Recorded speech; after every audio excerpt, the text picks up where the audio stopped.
Quando tudo parece impossível, Deus reconstrói o sonho. Quando as forças se esgotam, Deus as renova. Ao inevitavelmente conter as lágrimas, Deus proporciona alegria. Quando o amor se esvai, Deus o faz renascer. Diante de uma maldição certa, Deus a transforma em bênção. No aparente fim, Deus proporciona um novo começo.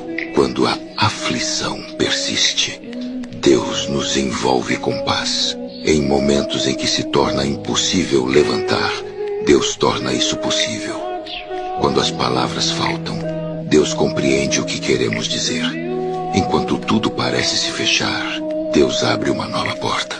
Quando você pensa, não vou conseguir, lembre-se de que Deus está com você. Quando o coração é ferido, Deus